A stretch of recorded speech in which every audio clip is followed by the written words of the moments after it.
They were really, really strong in that mindset. And short of being laughed out of the room, because I think at one point some guy got up and told me I was dreaming. We'll start to move into a territory where the experience online is actually better than a showroom. All the plug and play systems were covering 95%, but it's that last 5% that really makes a difference. Welcome to Add to Cart, Australia's leading e-commerce podcast that express delivers all you need to know in the fast-moving world of online retail. Here's your host, Bushy.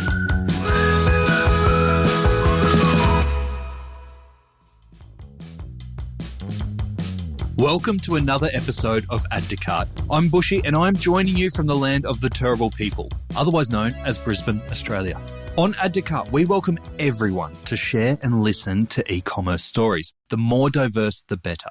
I want to especially welcome the traditional owners and the original storytellers of the land that we are on, our Indigenous and Torres Strait Islander listeners, to join us in our e-commerce conversations and our community. I once got told very late on a night out that I couldn't jump down a whole flight of stairs in one bound. They were right. But if you have ever been told that you can't do something and been laughed out of the room for a suggestion that's a bit off the wall, if you've ever had an idea that felt right despite the critics, today's story will resonate. Today I am talking to Joshua Mammoliti from The Blue Space. The Blue Space are Australia's largest pure-play online renovation retailer. With a background in digital, working for leading Australian bathroom and kitchen brands like Caroma, Josh saw an opportunity for e-commerce innovation at a time when very few in the industry saw it. 8 years later, The Blue Space is well established and an online leader in the bathware category. Josh himself has been recognised by making the 2023 top 50 people in e-commerce, and very well deserved. Today, Josh shares the unique delivery needs of the renovator, where speed is actually a detrimental thing sometimes. We also go into the AI customer service tool that Josh considers head and shoulders above any other tool that he's got. And we hear the valuable lessons from the Blue Space's recent enterprise systems implementation. I know that will scare a lot of you just listening to that, let alone implementing it. Was it all worth it? We'll find out here. As well as his wisdom, Josh is offering 10% off at the Blue Space for all Add to Cart listeners, so listen out for that code at the end of our chat. So, thanks to our partner, Shopify Plus, here's our conversation with Joshua Mammoliti, founder and CTO of The Blue Space. Josh, welcome to Add to Cart. Thanks for having me. Thank you for being here. I have to kick off with the most obvious question, I think. How did you come to love bathroom fixtures? It seemed odd to me. Yeah, look, it seems odd to a few people actually, but I spent about a decade at one of probably the industry's biggest brands of products in the market, so Caroma, or the guys who own Caroma called GWA. So they had a range of different brands.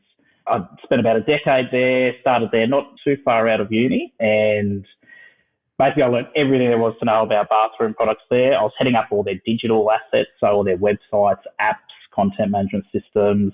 So I got this kind of best of both worlds. I learned a lot about digital, it's kind of the golden age, 05 to 15 of the internet, probably before a lot of e-coms were thought of, when eBay really was it for people. That's where you bought things online. Back before Zuckerberg was a billionaire? Yes, definitely. I learned everything was about bathrooms there, bathroom products and other products as well. They had door hardware businesses and hot water businesses as well. And that digital side of it too. And so I learned everything there, but personally also a big renovator as well. So I love renovations, done a few whole home renos, always tinkering with things, a hopeless DIY. Like I'm not, anything I touch, I break. My wife sort of laughs at me because I'll do something on a weekend, with all this confidence, and I'll go buy tools and I'll dress the part and I'll look like a tradie, and then come Monday, I've got someone out trying to fix whatever I've done. So absolutely hopeless at that side of things, but I love the renovation process. What's your latest project? Oh, my latest project, well, I've redone the backyard, lawn, turf, relaying turf. That's my latest one. And that was, I hired equipment for it. I knew I could have paid someone to do it, and I should have. But it turned out okay in the end. My wife likes to video me while I'm out the back and just get all the mistakes and, get me looking like a real pro, but then stuffing something up. So Surely that can be a tax write-off, right? Because you're getting in the minds of your customer, the DIY home improvement person who wants to do it themselves. Just write all off on tax. I love it. Yeah, I never thought of that, actually. The ATO's listening. Please don't take a look. That's right.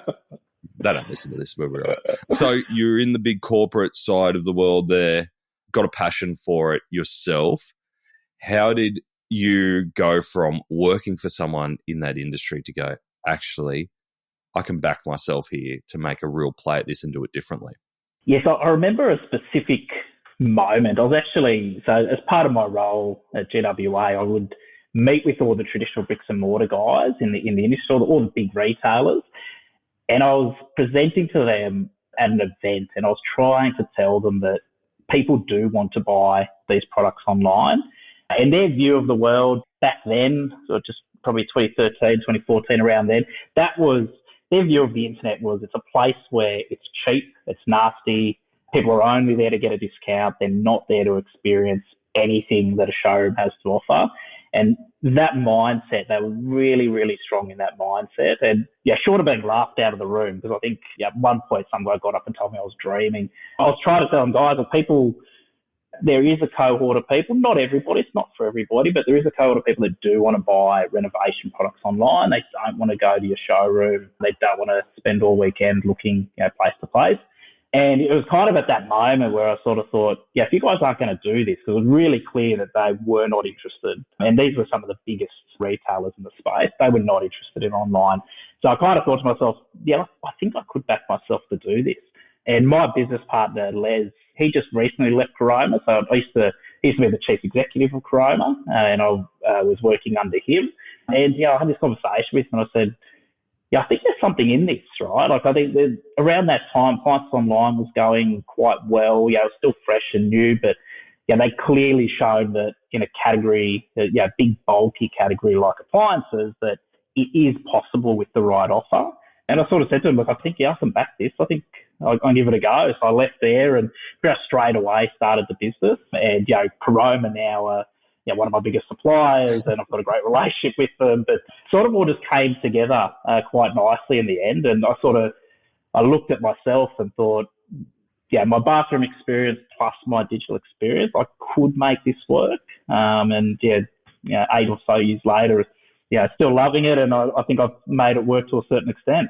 How many of those suppliers in the room that laughed at you originally are now suppliers to the blue space? Competitors to me, actually, not suppliers. But they took them a few years to to see us coming. But they've all done their own online play now as well. So the one thing I've kind of got over them is they're still showroom first. They still love their showrooms, and that's fine as well. Like, from my perspective, I'm not good at showrooms. I've got no skill sets in building a showroom. Some of these guys have amazing showrooms and staff and locations, and they understand that world. But for me, I understand the digital world. So but a lot of them do still dip their toes in the water as well. And I know they've seen the success we've had, and they're sort of maybe regretting a bit. But that's you can't 2020 hindsight, right? Have any offered to buy you out? Has anyone offered to buy me out? No, none of them have actually. No, some no, not yet. It'll come. Tell me about, before our chat, you were saying that 96% of bathroom purchases still rely on the showroom. So there's only 4% of customers in your category who are comfortable buying purely online. Yes. That's a pretty big call to go into this industry as an online-only player. You must have been pretty confident that you can take a good share of those 4% customers.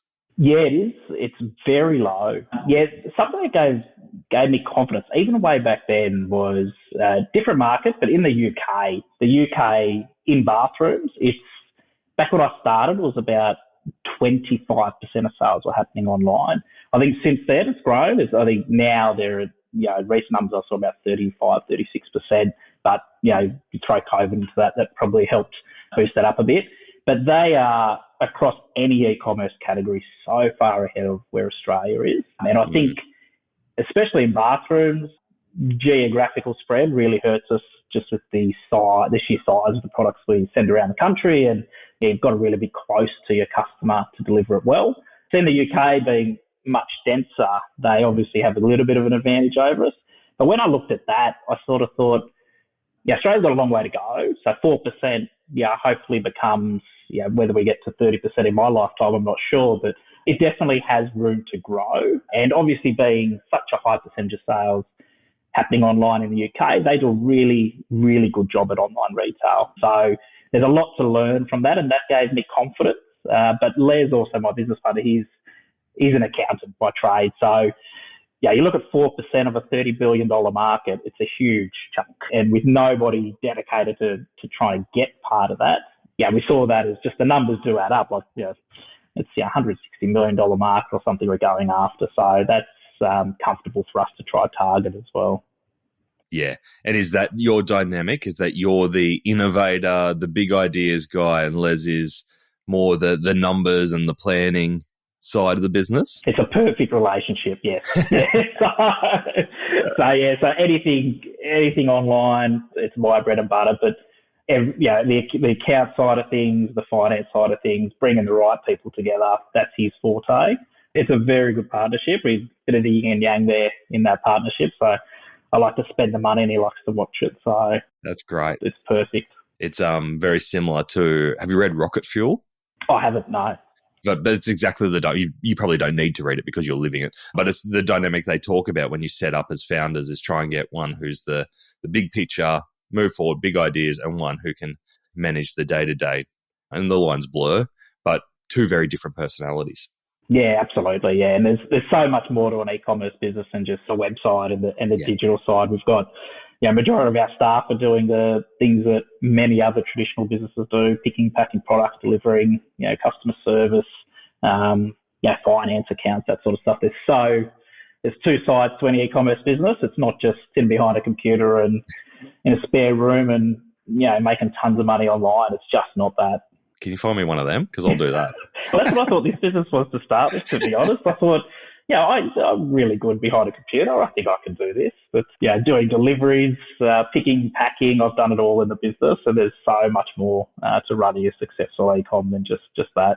So when you had the idea for the blue space and knowing that it was a very specific market that you were going after in the bathroom category, what were your non-negotiables from an online experience that you said, look, I could imagine that you said you can't just go out there and list a whole catalog of products, one image, trade description, buy button. What were the customer experience non-negotiables that you had in mind to make the blue space stand out in the category? Delivery was definitely top of mind. So getting the delivery right. A lot of the traditional, and even today, a lot of the traditional retailers in our space do delivery well. They've got their own trucks. They understand the importance of it.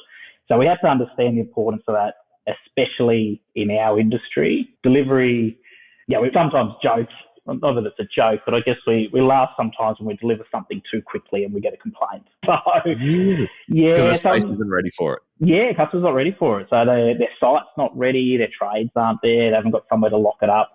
That is one of those real different parts or different requirements in our space. Whereas a lot of other e-coms is just how quickly can I get it to you and that job done, right? If they're the faster, the better. In our space, it's the customer wants it when they want it, not necessarily the fastest. So getting that delivery piece right was really important. Getting the range right too. So one of the frustrations that I sort of knew from being in the industry was that customers get really overwhelmed with choice, really overwhelmed. So and I'm sure lots of people have done it, you go to a big retailer and you look at just a sea of chrome taps on a wall and trying to decide between 20 different base and mixer taps can be quite overwhelming for people. They don't quite understand the differences between them. Some of them look exactly the same, just a different brand on them. Getting the range right was really important. And even today, we're striving to reduce the amount of products we have on the website. So we've got a lot of products on there, but within each category, we're constantly trying to reduce the choice because it can be really overwhelming. And especially with customers doing a renovation, a full renovation, they've got a lot of things to consider. There's a lot of items they've got to buy. There's a lot of things they need to make sure look good together, and also work within their renovation. So the look is one thing. Making sure they fit the specs of their renovation is another. getting that right, and still challenged today as well. I don't think we're perfect at it. I think we've got a lot of range reviewing to do, and we're constantly looking at that and delivery. We've nailed Sydney. We've got a DC here full of stock, which was another thing we kind of learned early on in the business. I think when my original plan for the business was to sit behind a computer and have 3PL doing all the work for me and hold no stock. I remember chatting with suppliers in the early days, and they sort of said, yeah, great. Yeah, how much stock are you taking? What's your opening stock order? And I was sort of thinking, I don't want any stock. I want zero stock. I just want to buy as customers. You guys are taking the risk for me. Exactly, yeah. I thought surely that's the way it can happen in this space. But no, we found out really quickly that's just not the way. We've got tons of stock now. You have to have as much as you can on hand, because there is that customer that does need it right now, or even if they need it in 3 weeks, you've got to make sure you've got that product for them in 3 weeks. You can't promise something and just not deliver it. Shopify have put together their version of the Australian e-commerce Avengers. 10 e-commerce experts, including me, unfortunately, I think I'm the Hawkeye of the group, to give you tips on how to set yourself up for success this year. You'll even recognise some of the contributors from past Add to Cart episodes. Mark Bartzer, Kelly Slessor, Paul Waddy, Lisa Jones, and more will share tips from how to create great discounts, how to boost conversion rates, optimise email and SMS, even use AI to drive sales. It's all in there. I share how to set up your team for success. I can guarantee you will take at least 2 to 3 tips that you can use to optimize your sales this peak season. So put on your spandex and join the e-commerce Avengers with Shopify's free peak season playbook. Download it at shopify.com/plus/guides/peak sales season 2023, or just follow the links in the episode show notes from the device you're on.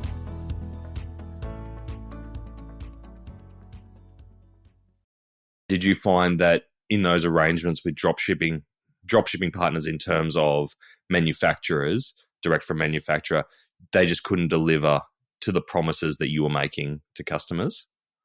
Yeah, in the early days, none of them would actually do it for us. So when I started the business, dropshipping wasn't really a thing. And especially for the brands that we deal with, like the big brands in the market, they're used to just dropping it to a retailer or a merchant and they distribute from there.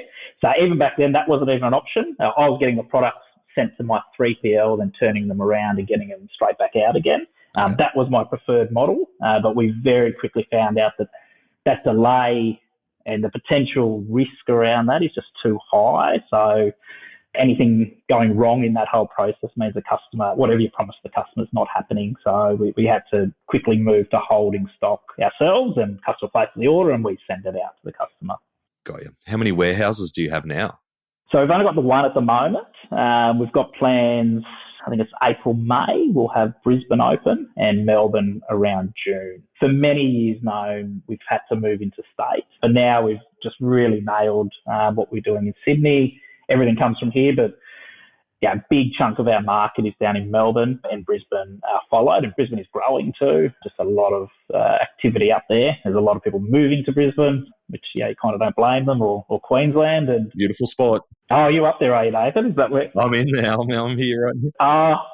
Lovely. Yeah, very jealous. Yeah, it's on the list of places. Yeah, as soon as I've got a warehouse there, I think I'll consider moving up. Let me know when you're in town, and we'll do a tour. Nice, very nice. Yeah, so we will this year. We realise, especially with bulky freight, it is very, it's very risky, very complex to bring it out of one location. So it's been on the bucket list for us to get done, and this is the year.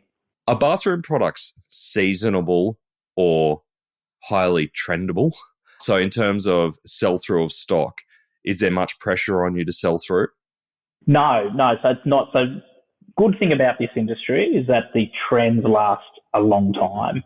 I think when we first started, it was chrome and black was the two kind of colours in the bathroom. You had chrome and black for your tapware in the showers, and then you had white for everything else. Since we started, colours definitely come more into, I guess, top of mind for customers, and there's different finishes, different materials that you can put in your bathroom. So colour has started to come in, but it's only a recent thing. But there is still a really strong part of the market that is chrome and white, and the shapes don't really change. I think we've got tapware from suppliers that they've been selling the same thing for 20 years. And yeah, we've had others that have deleted a range after 30 years and the market just gets so upset by it. And it's like, come on, like that's, it's such a great product. 30 years later, people still want it. Or it's just come back into trend. I'm not sure. Like, it's got out of trend and back in. But no, so we can sit on stock for a while, which is handy in this. I know, unlike fashionable or fashion products, where there is that tendency to need to discount on cycles to get rid of stock, we're lucky we don't have that in this space. I suppose there's that element too, especially in commercial, where if a tap breaks or if something breaks, it's like, I just want the same one in so I don't have to redo the whole lot. Absolutely, yeah. There's a lot of back-of-wall components that are reliant on you getting the same product again. Yeah, absolutely.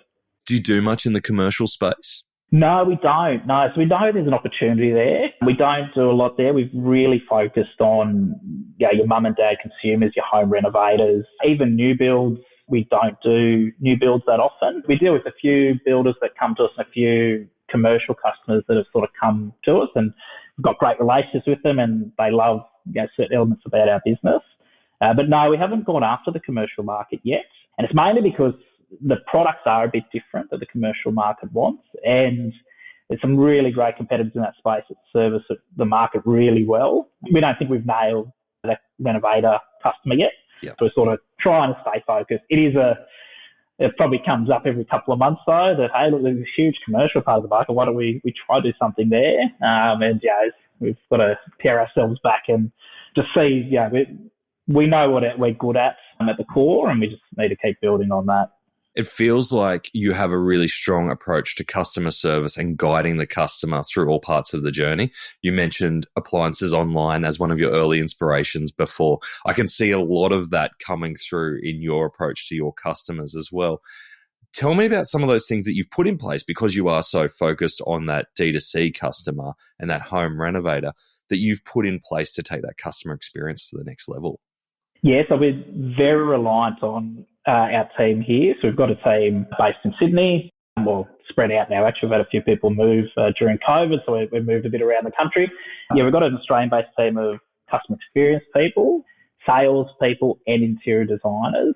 So, because there is such a small, I guess, the bigger part of the market is used to buying at a showroom. So they're used to having that one-to-one service. It is a good service too, that you walk in not knowing anything about bathrooms or renovating anything and be guided along that process. So we've replicated that with a team on chat, phone, email, whatever, choose your medium. We've got a team that can help people through that. A couple other things we've added to that team. We've got virtual consultations as well that we can do with customers. So we can, again, bridge that gap a bit more by, we can show people samples on a video call or show them product, or just, leave out any questions or issues that they've got. And then we've also, I guess, being online only in a very tactile world, we've probably 3 or 4 years ago, we introduced a sample service for our vanities. But custom-made vanities are our biggest seller. Okay. They're the biggest part of what we do. And I think partly because we were first to market online to do vanities. We didn't realise the power of it. Early days in the business, we weren't selling vanities because we thought, geez, this is so hard to do. There's so many options. Customers, even the suppliers, traditionally they just print a brochure and you just go off the brochure because they're just so complicated. And we had someone starting our business, and she sort of looked at it and dissected the way that it was done in a brochure and put it online. And we thought, we'll just give it a go. And it took off. You can actually do it easier online than you can do from a brochure. So that really took off for us. So we introduced a sample service because the one thing we were missing, we're doing a really good job specifying online, but we found a lot of customers are still going to a showroom to look at the finish and to touch it.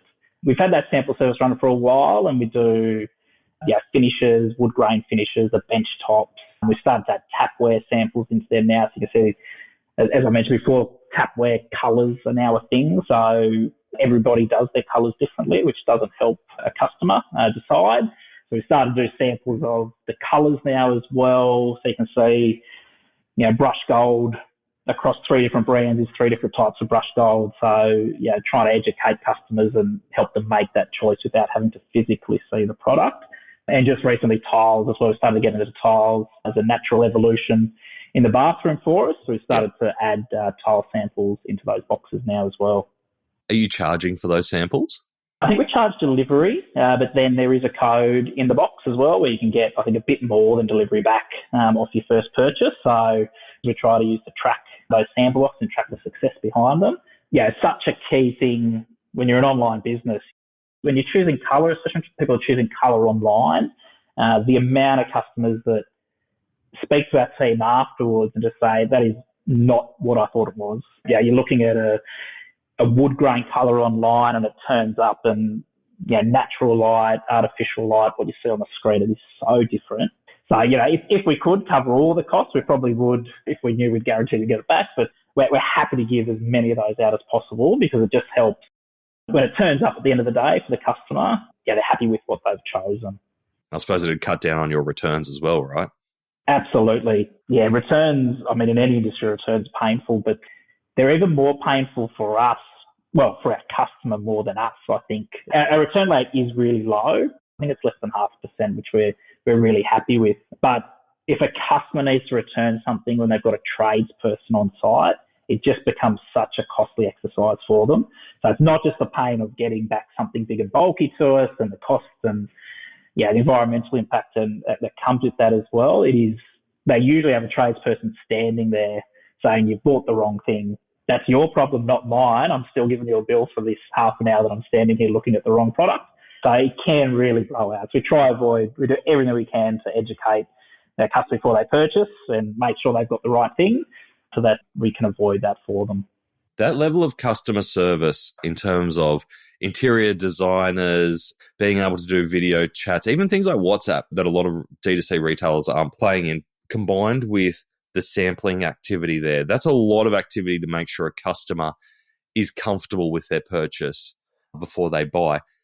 For a lot of D2C retailers, they'd be looking at that going, that's a big cost that I could never take on. Do you just see that as kind of an offset to not having a showroom and the cost of a showroom?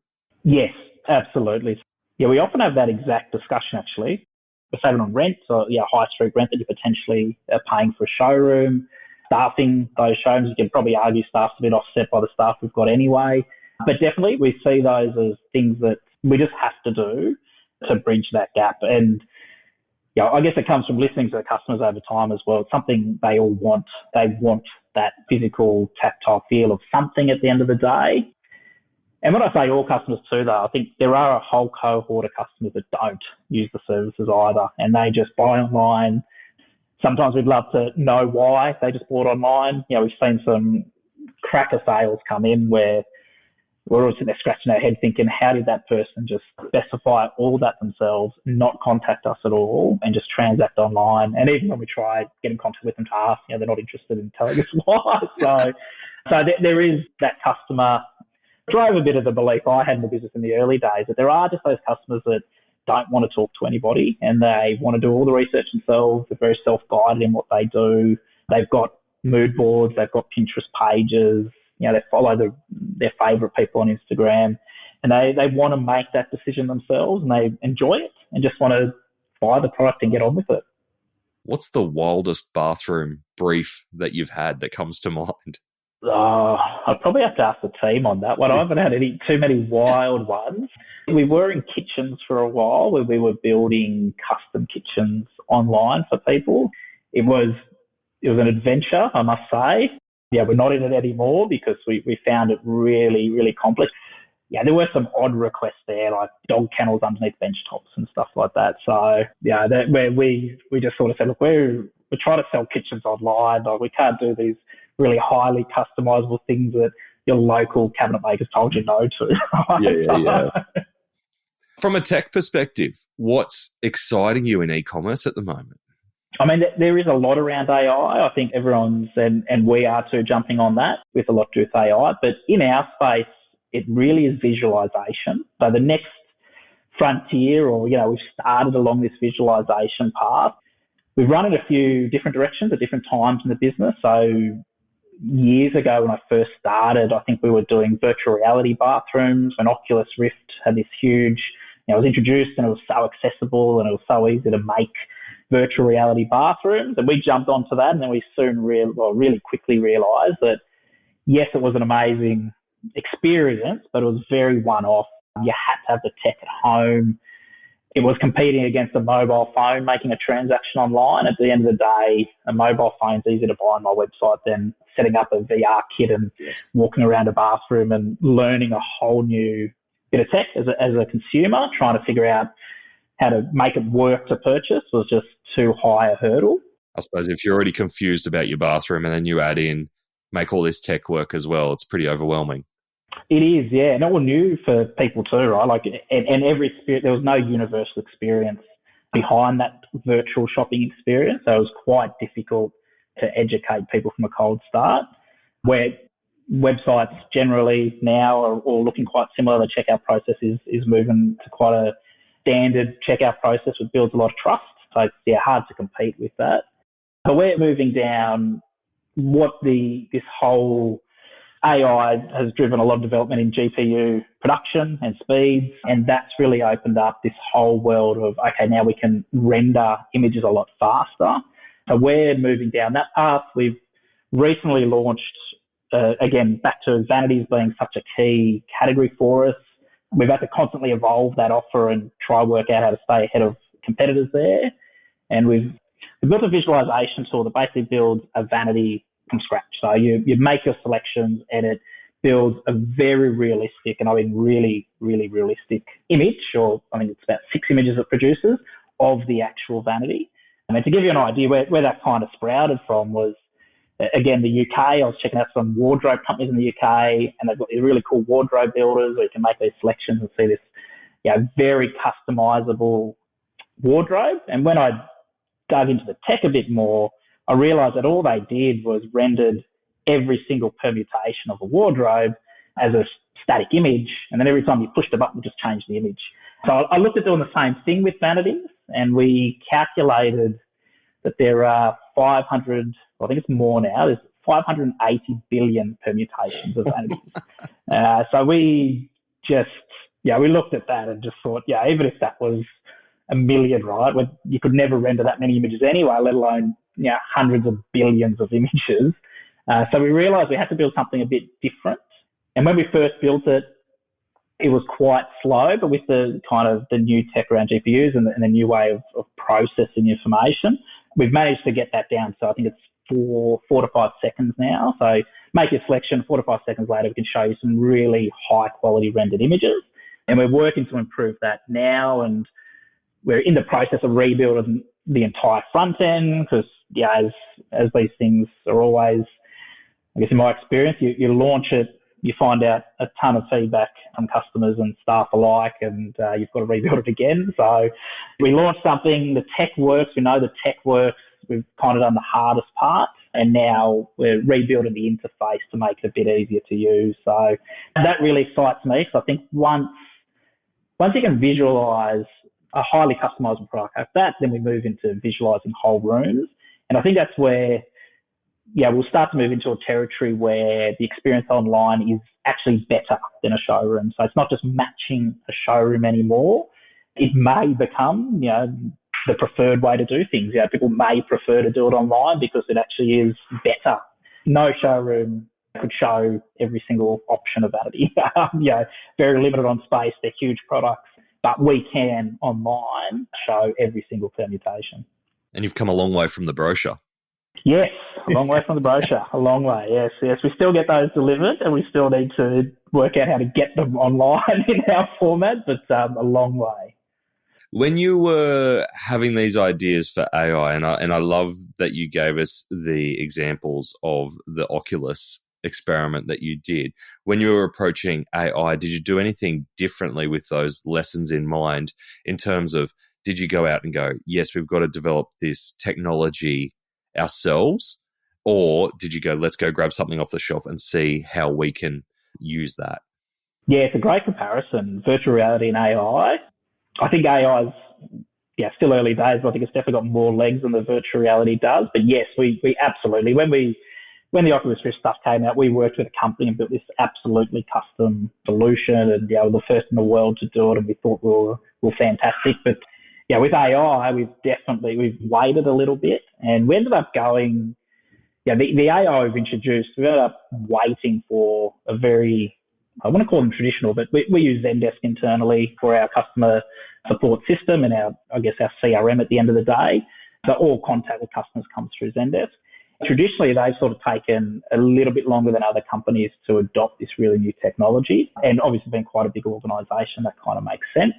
We're assessing a lot of different techs out there, a lot of different AI, especially in customer experience. It's a place where we see many businesses have a lot of success, making the experience better, but also bringing costs down within the business as well. But we waited for Zendesk to bring out launch what their version of AI was within their platform. And it really surprised us. It really took us back because there's a lot of smaller companies out there doing a lot of bolt-on AI tech that sits in isolation, especially in that customer service.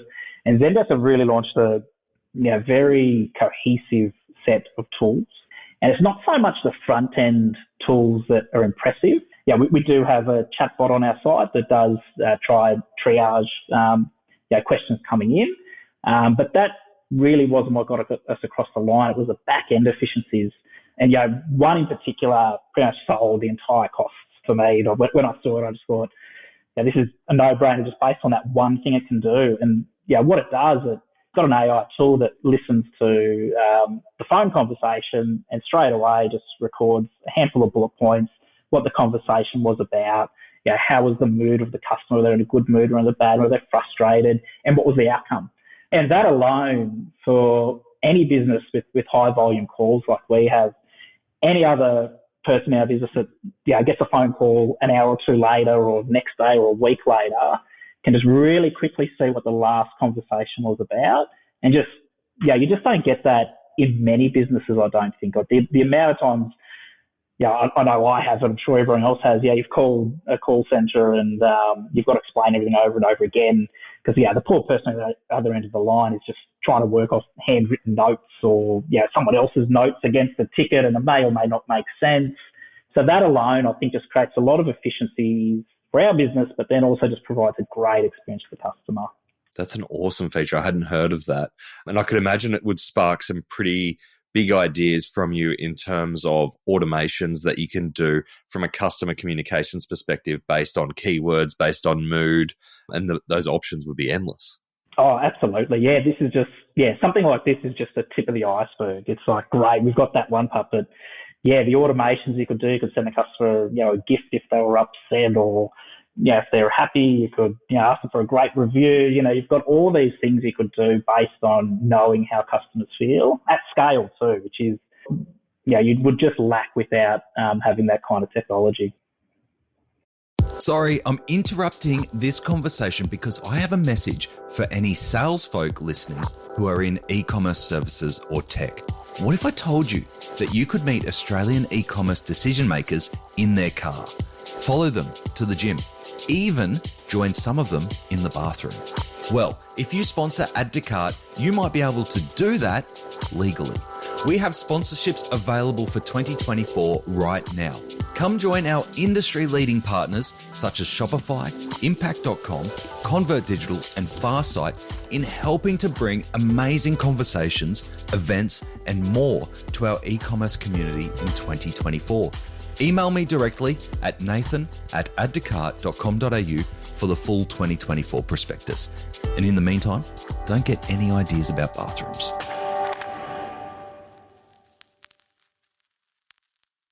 So you mentioned Zendesk there as key to your customer service operations. Are there any other tools or tech that may not be as sexy, but you just go, these are the e-commerce tool that has just added so much value into our business? I guess I'll name drop a few. So I guess especially if you're starting up an e-com and you're listening to this, Shopify, definitely. We've got a great relationship with Shopify and we've been with them for a number of years. We did have our own custom tech CMS to start the business. And I think that was 2020 hindsight, I think. When I started the business, I came from a world where we were building all our own stuff. We were building our own content management systems, managing all the code, managing security. So I just jumped straight into that and thought, spend a couple $100,000 on a website and I'll pay developers to keep it up to date. And moving to Shopify definitely made things a lot easier. They've come a long way as well. Exactly. That was very common for, especially in those more complex categories to have to rely on custom websites. Absolutely, yeah. Only 5 years ago. Like, look, Shopify today, well, I think it's today, depending on when this goes to air, just released 100 plus new features, right? So it's evolving so quickly. So we're in such a different situation than we were 5 years ago. Oh, absolutely. Yeah, to tick the box on website security, that Shopify, I think unless you've come from a custom dev world, you just can't put a dollar value or effort value to that. Like just knowing that every day our customers that put their credit card information on the site, it is just so secure, fraud's kept to a minimum. Yeah, it is very, very rare that a customer's credit card is ripped off on the side, or customers just have that absolute surety around that. Like that for me, that alone, coming from a custom world where we used to spend hours each week just making sure we're patching things and making sure hackers weren't trying to take our site down and stuff like that. So run the update on the prod side, on the test site, and all the updates you had to do. Yes, and then totally you get a customer phone call saying I can't check out on your site, and it's like, oh great. Yeah. Email is a big marketing channel for us. Our customers can be in our marketing funnels for up to 18 months. So from when you kind of think, I want to do a room in my home, be it a bathroom, kitchen, or other room, to when you actually purchase, it can be up to 18 months. Things change, finances, approvals, builders, that sort of thing. So email, very important to us, and we use Klaviyo for that. Do you find that your customers, you can pick their life cycle pretty easily? Like, so a lot of companies will try and get a customer for lifetime value of 5 years or whatever it is. Is yours more project-based, trying to pick where they are in the project? It is, yeah, trying to pick where they are in the project. So we do have a surprising amount of regular buyers off our site, but they're sort of serial renovators that are doing room at a time, or possibly doing homes at a time as well, which we do love that cohort of customers. But there's a lot of customers that we need to work out. Are they item shoppers? Are they just trying to replace something? Has a tap broken or a toilet broken and they just need to replace that product, or do they need a new door handle, or they're looking to update the colour, or again has it broken, they kind of break fix. So we do have a whole cohort of customers like that we need to treat a little bit differently than send them really amazing content about renovating a whole home, because they're not interested in that. They're just looking at replacing a product. Then you do have the customers that are doing a whole project, and it may, where are they on that life cycle? We try to work out where they've come from, I guess, the attribution behind them as well. Have they clicked the Google shopping ad for a particular product? That means they're probably ready to buy. If they clicked on an ad, they typed in, how do I renovate my home? And, they've clicked on an ad there because they're probably really early in the stage and we want their email address and we want to get them at the start of the funnel. So it is very tricky. We've got a lot of different types of customers, That's a great tip, though, using the channel and the intent behind the channel to work out where they are on the journey. Yes, it definitely helps. So if you understand what part each channel plays in that purchase process, because they might come different channels over a very long period of time as well. So understanding, the ideal scenario, or the ideal, I guess, funnel would be that they find us on social media because they're being inspired to renovate, and then they give us their email address, and then they work their way through our website, and then they click on an ad potentially a few months later for a particular product. So knowing where that customer is helps us tailor that communication. Yeah, great. That's fantastic tech stack there. Thank you for that overview. The one part that I would love to know a little bit more before we wrap up is you talked around delivery being so key for you to get right. And what's really interesting about your business is that fast isn't always the best, in that it's more about accuracy. Have you put in place things like scheduled or time slot deliveries? We've started to. I think we've got scheduled deliveries happening in Brisbane and Melbourne at the moment. We're starting to control that last mile delivery a lot more, so we can. Sydney, I think we do it as well. Yeah, we do time slots. The one thing we haven't nailed is how we get the customer to do it online. At the moment, it's a phone call and try to coordinate with the customer when we can get a truck there and when we can deliver the goods and when they're going to be home, obviously, as well, or their trades be on site. So the one thing that is something we're hoping to nail this year.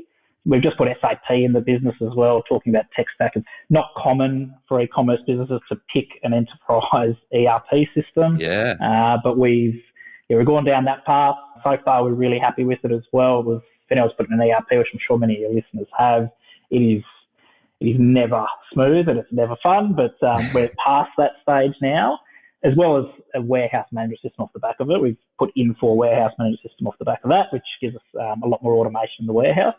We kind of need those two bits to keep in the business to be able to then enhance that front end offer to the customer where they can select the delivery time. And being bulky goods as well, it's a lot more difficult than you think, because we can't just open up time slots and hope for the best. A truck does get full with our products, and sometimes a full renovation will take up a whole truck. And you've absolutely booked out a couple hour time slot straight away. So it's a little more difficult than we kind of hoped it would be. And I know I've mentioned Appliances Online before, but they do an amazing job at it. But I know they've built a lot of custom tech over many years to really nail that. And that's kind of the path we're on though. Yeah, great. That's a big moment in your business growth to implement that enterprise software like SAP. Was there a catalyst or a moment where you went, we're just blocked, we just can't get past this barrier unless we go down this path? Because I know there's a lot of founders who reach a certain stage and are starting to go, even if it's not an ERP, but maybe even if it's more product management or warehouse management, starting to get into those bigger systems beyond just e-commerce platforms. Was there a particular tipping point for you? Yeah, there was. So COVID was a big tipping point for us. So during COVID, I think just before COVID hit, we leased a small warehouse. I think it was 400 square meters. And I looked at that warehouse thinking, wow, I'm going to be here for years and this is going to be such an amazing, it was our first physical warehouse. Before that, we were using 3PLs. And I was so excited by it. But then I think it was 10 months later, we had to bail on the lease and get a 3,000 square meter warehouse because COVID hit. We did see this big boost in renovation, but not only that, obviously, being an online-only business, we saw a huge influx of orders come in. And I think it might have been when Sydney got locked down. I think it was around August, September. When Sydney got locked down, we just saw a huge spike in sales. And we didn't want to say no to sales because they're sales and as a business, you just love sales. But we did, for a period, they have to turn off ads. We had to try slow down sales because we just couldn't handle it internally. And I think the moment for me, I was in the warehouse. I think it might have been 11 o'clock at night. I'd worked all day in the business trying to keep things running. And then, I did a 6-hour shift in the warehouse just to try help them pick and pack the orders. I think 11 o'clock at night, it was myself and I think it might have been Trevor, someone else out there with me. And we were just like, we can't do anymore. We can't see numbers anymore. And we still had a pile of paper orders, at least be 100 orders we didn't get to that were now likely going to be late because we just could not physically get to it. And it was probably that moment there that I realised we can't run the business like that if we're thinking of scaling. And obviously COVID was a very one-off boost in the business, but our vision has always been to be the leading player in this space. We want to be the biggest. And to get there, we had that moment, in that moment, that we knew to be that bigger business would need better platforms that we could customize. And I think for any e-com business, I'm sure many of your listeners get 95% of what you want out of an off-the-shelf tool. And we had exactly that. We had 95% of what we needed. All the plug-and-play systems were covering 95%. But it's that last 5% that really makes a difference. And you just can't get there unless you have a system where you can build what you want at the end of the day.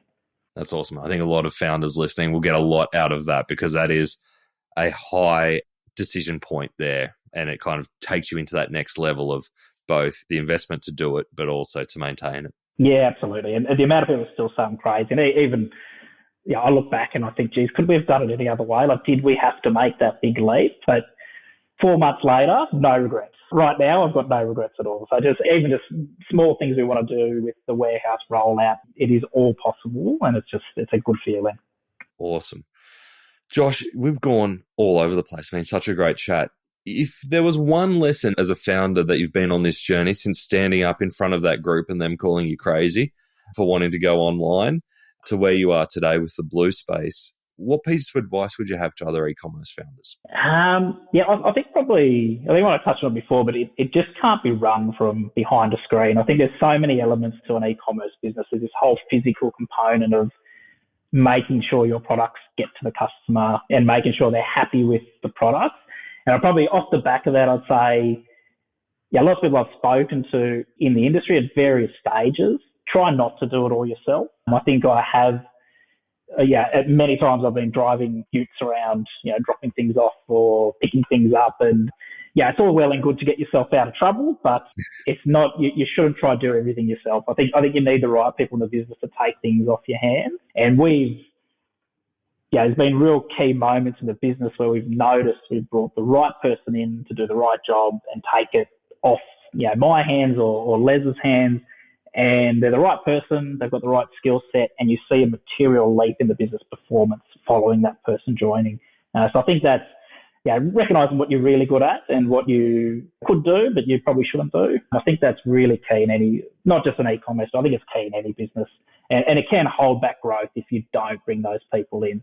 But I do recognise at the same time it's a very hard thing, especially with expensive people, to bring someone with really high skill sets into the business. It's a hard decision to make. And as a founder, when it's your money, it's even harder. Yes, absolutely. Fantastic advice. Josh, what are you excited about for yourself and the team at Blue Space? What's next?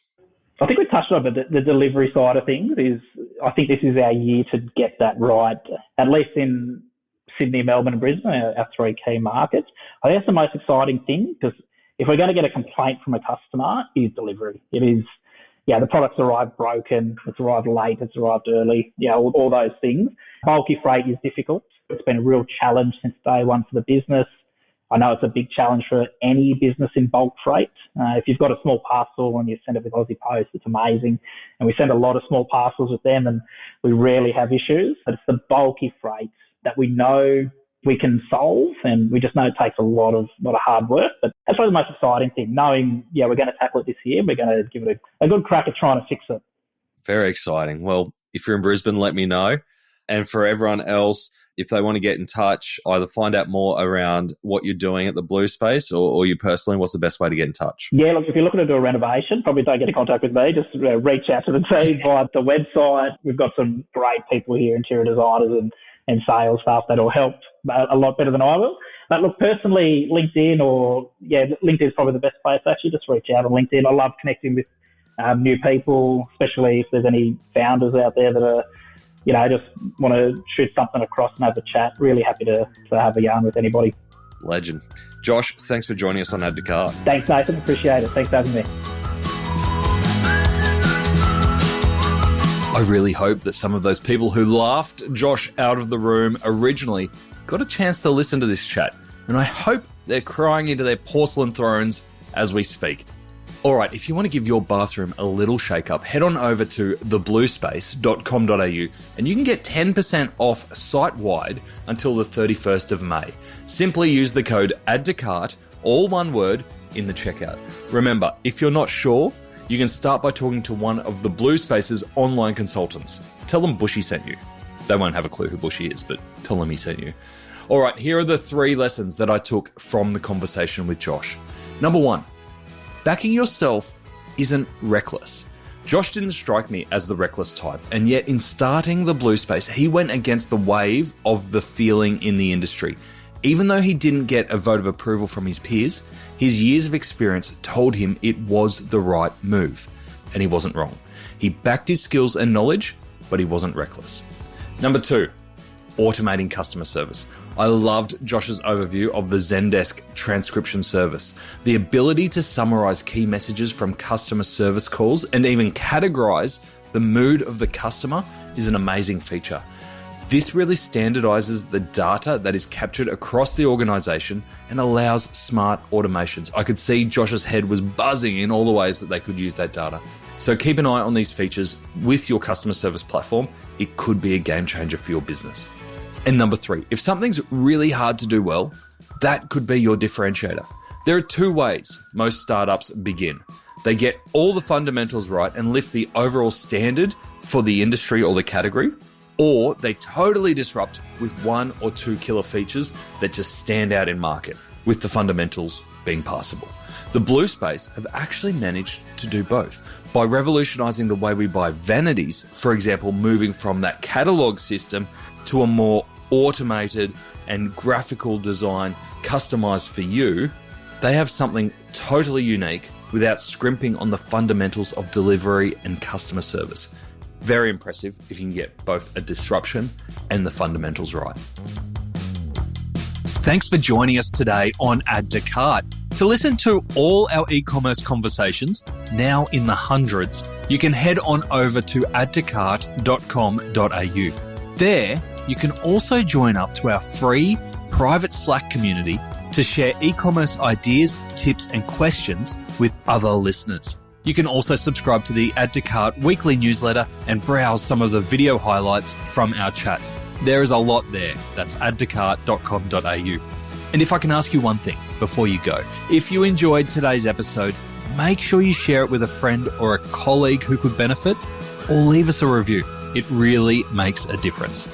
Thanks again for listening, and until next time, keep those customers adding to cart.